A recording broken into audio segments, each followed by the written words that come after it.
Hi guys, welcome back to our channel. ఈరోజు నేను 9 months పిల్లలకి ఉగ్గు ఎలా రెడీ చేయాలో చెప్తున్నానండి. ఇది మా అమ్మమ్మ చెప్పిన ప్రాసెస్. ఒక 2 cups రైస్ తీసుకొని చక్కగా వేయించుకున్నానండి సిమ్లో పెట్టుకొని. అలాగే ఒక కప్పు కందిపప్పు తీసుకొని వేయించుకున్నాను.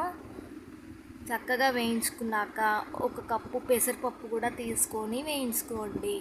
ఇదంతా ప్రాసెస్ సిమ్లోనే ఉండి జరగాలండి. అలాగే ఒక కప్పు మినపప్పు తీసుకొని చక్కగా దోరగా అయ్యేలాగా వేయించుకోండి. చక్కగా వేయించుకున్న తర్వాత ఇవన్నిటిని గ్రైండర్లో వేసి మెత్తగా పౌడర్ చేసేసుకోండి. మెత్తగా పౌడర్ చేసుకున్నాక ఒక టైట్గా మూతుండే గిన్నెలో పెట్టేసుకోండి. ఇది మనకి 15 days వరకు వస్తుందండి. డైలీ ఒక 4 spoons వేస్తే సరిపోతుంది.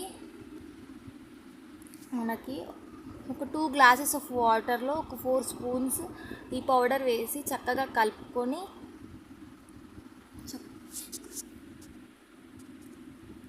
చక్కగా కలుపుకోవాలండి. ఉండలు లేకుండా చూసుకోండి. కలుపుకున్నాక సిమ్లో పెట్టి స్టవ్ మీద పెట్టేసేయండి.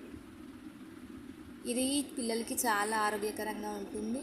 అంటే ఇప్పటి వీడియోస్లో చాలామంది బాదం పప్పు కానీ జీడిపప్పు కానీ వేస్తున్నారు. అది కూడా ఒక అందుకు మంచిదే, కానీ మా అమ్మమ్మ ఇలా చెప్పిందని చేస్తున్నాను. చక్కగా ఒక 15-20 minutes ఉడికాక కొంచెం ఉప్పు వేసి కొంచెం వేడి చేసిన నెయ్యి వేసి బాగా చక్కగా కలుపుకోండి.